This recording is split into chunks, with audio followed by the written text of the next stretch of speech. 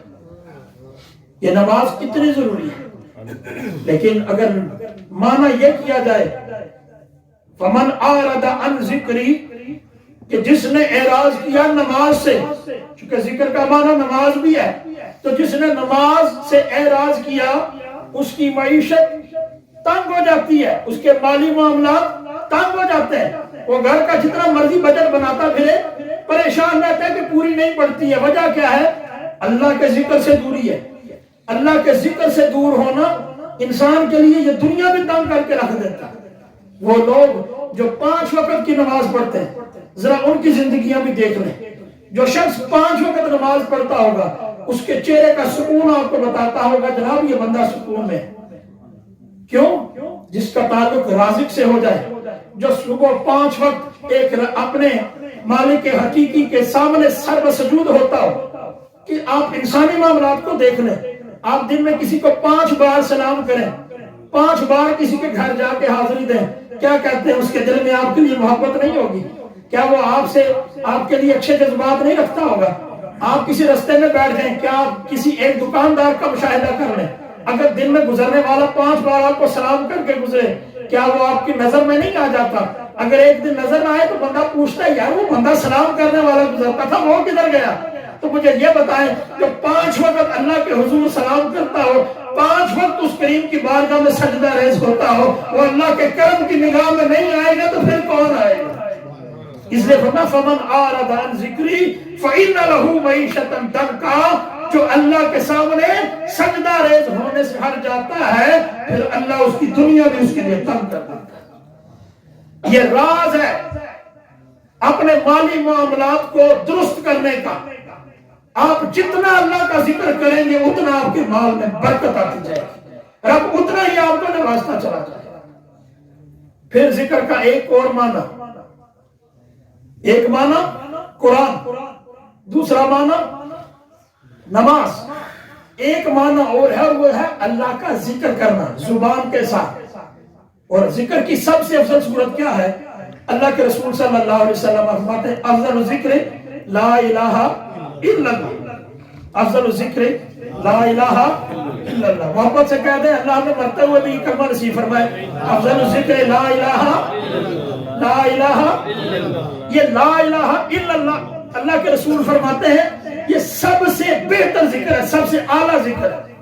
افضل ذکر لا الہ الا اللہ، یہ سب سے افضل صورت ہے لا الہ الا اللہ۔ اور پھر حضور نے فرمایا من کانا آخر کلام ہی لا الہ الا اللہ دخل الجنہ، لوگوں جس شخص کو مرتے ہوئے یہ کلمہ نصیب ہو جائے اللہ اس پر جنت کو واجب کر دے۔ سبحان اللہ، مرتے ہوئے جس کو یہ کلمہ نصیب ہو جائے۔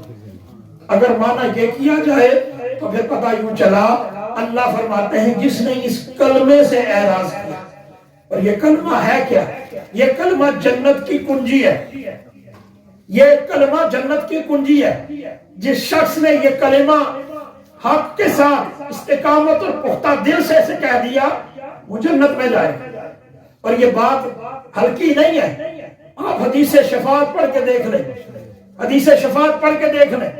اللہ کے رسول صلی اللہ علیہ وسلم کی طویل حدیث ہے کہ جب اللہ کے رسول صلی اللہ علیہ وسلم اللہ کی بارگاہ میں سجدہ ریز ہوں گے، اللہ فرمائے گا فلاں کچھ آدھی امت کو لے جاؤ، چوتھائی امت کو لے جاؤ، حضور ہر بار سجدہ ریز ہوتے رہیں گے، اور اللہ فرماتا رہے گا یا محمد ارفع راسک سل توتا وشفع تشفع، محبوب سر اٹھا، تیرے سر اٹھانے سے پہلے ہم تجھ سے وعدہ کرتے ہیں تو جو مانگے گا ہم دیں گے، تو جس کے بارے میں سفارش کرے گا ہم اس کی شکر نہیں دیکھیں گے، تو جس کی سفارش کرے گا ہم قبول کریں گے۔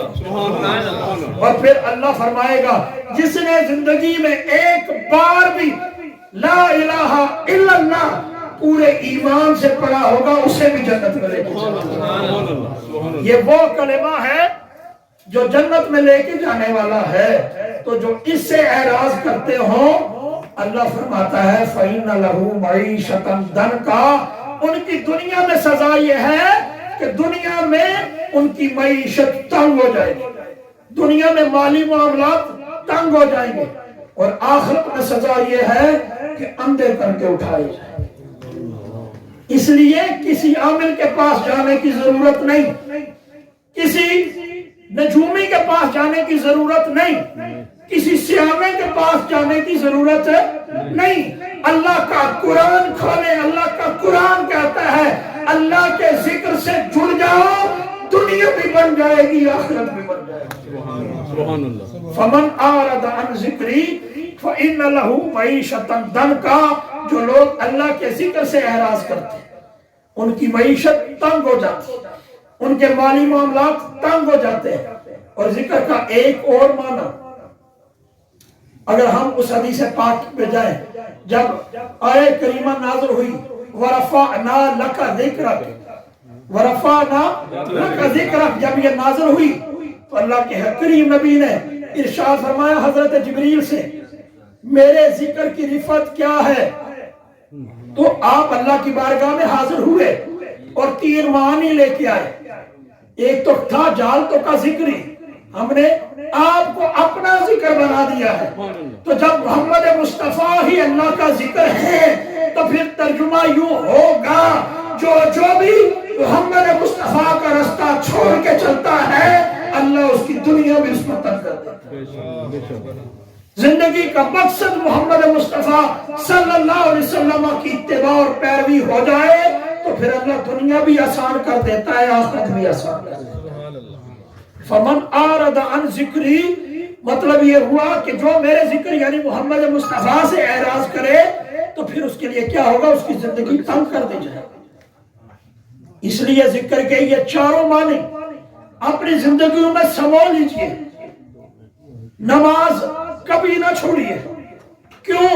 جو نماز چھوڑتا ہے اللہ کے رسول صلی اللہ علیہ وسلم فرماتے ہیں اللہ اس سے بری ہے، وہ یہودی ہو کے مرے یا عیسائی ہو کے مرے، اللہ کو اس کی کوئی پرواہ نہیں۔